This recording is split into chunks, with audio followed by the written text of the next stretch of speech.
Also known as 𝗤𝗛𝗘𝗔𝗡𝗡𝗟 Ongoloko by Kenyan locals, the Nandi bear is a beast believed to inhabit the highland forest of East Africa and has been named after a county in western Kenya, where most of the sightings have been reported over the centuries. The problem is, bears are believed to have gone extinct in Africa. So some people have been speculating that the Nandi bear could not be a bear at all, but an undiscovered species of giant hyenas.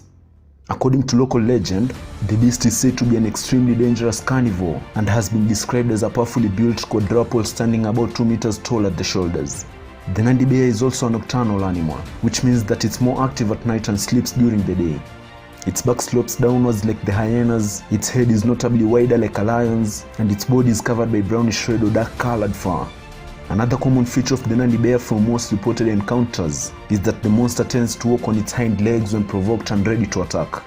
The fact the Nandi bear can stand on 2 feet, coupled with reports that it has a stumpy bear-like nose and large hairy feet, could be what led people to classify it as a bear. Legend also states that the beast only consumes the brains of its victims, which has also earned it the name the brain-eating bear around the world. With that in mind, given it can crack its victim's head open, we can also conclude that the Nandi bear's jaw and teeth are extremely powerful. But the monster's description doesn't end there. According to the Kalenjin community inhabiting the county of Nandi, the monster's body closely resembles that of a hyena, except for its size, facial feature, and stride. They say that it's notably short-faced, and it usually leaves behind 5-toed footprints with long nails that can reach up to 20 centimeters. Speaking about the beast, an author by the name Franklin had the following to say about it. What the abominable snowman is to Asia, or the great sea serpent is to the oceans, the Nandi bear is to Africa. It is one of the most legendary yet notorious beasts that have managed to elude capture as well as the collector's rifle. Let's look at some well-known encounters. Note: villagers from the Nandi county have been encountering this beast for ages, and to this day, parents around the community use its tails to discourage children from going into the wilderness without adult supervision.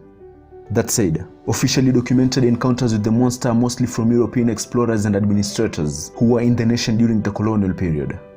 The first encounter was reported by a military settler by the name Major Tolson in 1912. He claimed that he saw one of these beasts lurking around his remote farm in the plains of Uasin Gishu, and when narrating of his sightings to a British anthropologist by the name Hobley, he had the following to say. It was getting dark when one of my boys came into my room and said that a leopard was close to the kitchen. So I rushed out at once and saw a strange beast making off into the wilderness. It appeared to have long hair behind and was rather low in the front. I should also say that it stood about 18 inches to 20 inches at the shoulders, and also appeared to be black and had a gait similar to that of a bear, a kind of shuffling walk. According to 𝗤𝗪𝗣𝗅, who was the district commissioner at the time, more sightings of the mysterious creature were reported around the region at that time. Most importantly, 𝗤𝗪𝗣𝗅 himself came across the beast in 1913 while having lunch by the river below Tolson's farm. He reported that he was making his way along the stream's edge when he stumbled right into one of these creatures and had the following to say about his frightening incident. I was having lunch by a wooden stream, the 𝗖𝗛𝗘𝗔𝗡𝗟 River, just below Tolson's farm, when to my surprise, I walked right into the beast. It was evidently drinking from the stream and was just below me, only a few yards away, and when it saw me, it shambled across the stream into the bush. I couldn't have had a very good view, but I'm certain that it was a beast I had never seen before. It had thick reddish brown hair with a slight streak of white down its hindquarters, and rather long from hock to foot. It also had large ears and was bigger than a hyena, and even though I could not see its head properly, it did seem to be a very muscular animal. The third reported encounter with the Nandi bear was made in the early 1900s by an explorer by the name Geoffrey Williams. He published his experience in the well-known Journal of East African and Uganda Natural History Society and gave a rather detailed account of the beast. He described the sighting as follows. I was traveling with a cousin at Uasin Gishu just after the Nandi expedition, and of course, long before there was any settlement up there. We had camped near the 𝗪𝗪𝗣𝗅 and were marching towards the 𝗖𝗛𝗘𝗔𝗡𝗡𝗟 rock when we saw the beast. I saw a large animal sitting up on its haunches no more than 30 yards away, and I should say it must have been nearly 5 feet high. But before we could react to its presence, it dropped down and shambled away towards the 𝗖𝗛𝗘𝗡𝗟 my cousin always describes as a sort of sideways canter. I snatched my rifle and took a shot at it as it was disappearing among the rocks. And even though I missed it, it stopped and turned its head around to look at us. In size it was, should I say, larger than the bear that lives in the pit at the zoo, and it was quite as heavily built. The forequarters were very thickly furred, as were all 4 legs, but the hindquarters were smooth and bare comparatively speaking. This distinction was very definite indeed, and was the first thing that struck us both. The head was long and pointed, and exactly like that of a bear, as indeed was the whole animal. I have not a very clear recollection of the ears beyond the fact that they were small, and the tail, if any, was very small and practically unnoticeable, and the beast's color was dark. I know I couldn't have been mistaken, as the mist had completely lifted and the beast was standing out quite plainly against the rocks. But unfortunately, I had no second cartridge ready and it had vanished into the forest before I could get another shot. And even though we tried tracking it for some time after that, we never saw it again, thanks to the extreme hardness and dryness of the soil at the time. The fourth reported encounter came around the same time and was made by two reputable Kenyan colonists by the names Major Braithwaite and 𝗧𝗧𝗧𝗧. The two gentlemen claimed that they thought the creature was a huge lioness when they first saw it, but as they got close, they quickly realized that it resembled a bear more than it did a lioness. They also added that the creature's snout was all wrong to match a lioness, and that it stood approximately 1.5 meters at the shoulders. Here's what they said. The back sloped steeply to the hindquarters, and the animal moved with a shambling gait, which can best be compared to the shuffle of a bear. The coat was thick and dark brown in color. Finally, the beast broke into a shambling trot and ran toward a belt of trees near the river, where it disappeared. There were also multiple run-ins with a mysterious beast during the construction of the Magadi Railway, which penetrated right through an enchanted Kenyan wilderness. Scared walkers would report seeing strange animal tracks they had never seen before, and not long after that, everyone from leading contractors to locals started reporting that they were seeing a 6-foot bear-like animal with long, wicked claws and a mane. But perhaps the most renowned report from all the accounts in the region was from the project's head engineer by the name 𝗣𝗣𝗣𝗣𝗧. He claimed to have seen the beast while moving along the tracks on his motor trolley. Also, according to his account, he first thought he had seen a hyena, but as he drew closer, he realized that it was something different altogether. He had the following to say of his strange encounter. It was almost on the line when I first saw it, and at the time, it had already seen me and was making off at a right angle to the line. As I got closer to the animal, I saw it was not a hyena, but I saw it nearly broadside and it seemed about as high as a lion. In color, it resembled a black maned lion with very shaggy long hair. It was short and thick-set in the body, with high withers and had a short neck and stumpy nose.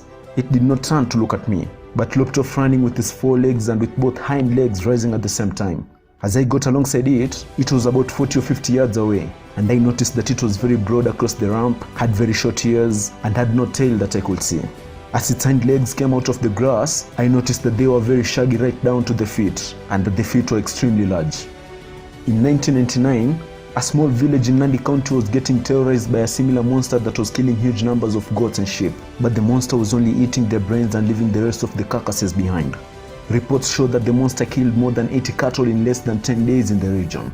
That said, another nearby village in 𝗬𝗧𝗧𝗧𝗧 was having it even worse in 1995 after the beast pulled a 7-year-old Kalenjin girl through a fence of thorns. The fence had been constructed around the community by villagers in an effort to protect themselves against lion attacks. The villagers also tried searching for the girl's body but couldn't locate it, and after word went around regarding the girl's attack, colonial authorities decided to send in Captain William Hitchens, an officer from the Intelligence and Administrative Services of East Africa. Hitchens was an adventurer and was usually involved with hunting animals across East Africa. In fact, in 1900, he reported one of the first official sightings of a small bite creature called a 𝗣𝗪𝗧 somewhere on the western side of the 𝗬𝗪𝗡 Plains in Tanzania.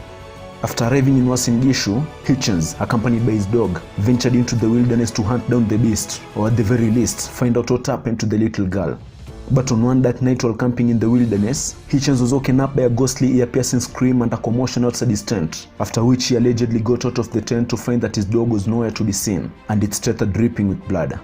While trying to get away, he also spotted another trail of blood left behind, which indicated that his dog had been dragged into the wild by what he assumed to be the Nandi bear. And whatever it also left behind paw prints larger than any lion's, as well as imprints of claws. The troubled Hitchens later described the cry he heard, saying, "The sheer demonic horror of it froze me. Never have I heard, nor do I wish to hear again, such a howl." As the legend of the Nandi bear made way around the world, it attracted hunters and explorers, but none of them ever put forward a carcass or physical evidence of the animal. Today, the beast remains a cryptid. Some scientists believe that the Nandi bear could be a composite animal, which means an animal made up of complex but related parts of different animals. Here's an easier way to understand it. Imagine creating a family image using your mom's legs, dad's body, sister's head, brother's hair, and your hands. With this theory in mind, scientists believe that the 𝗬𝗧𝗧𝗧𝗧𝗧 Nandi bear could be a giant crossbreed of a bear, baboon, and hyena. Another possible explanation is that the Nandi bear is actually a surviving descendant of the Atlas bear, which is a bear that lived in North Africa and is believed to have gone extinct in the 1800s. Even though it has not been spotted for more than 2 centuries, some people believe that it could still be alive in some parts of Africa. The only problem with this possibility, however, is that the Atlas bear was only found in North Africa and has never been known to have traveled as far south as where sightings of the Nandi bear have been reported. The last possible logical explanation is that the Nandi bear is a surviving remnant of animals that went extinct in other regions around the world. This will explain why it has managed to evade Nandi and Kalenjin warriors as well as scientists for hundreds of years. Before closing the video, here's a neat trick that was used by Nandi villagers. My friend told me that his parents and grandparents will usually wear traditional cooking pots on their heads when moving around at night. That way, in case they came across a Nandi bear, it will try ripping off their heads but take the pot instead. And by the time the monster realizes its mistake and goes back to find the victims, they will usually have already found refuge in a nearby homestead. That's it for today. If you like the content, do not forget to subscribe to my channel. Also, smash the like button and suggest a topic you think I should cover in the comment section below. All these efforts will help the channel grow and allow me to make more videos in the future. Thank you and see you again next week.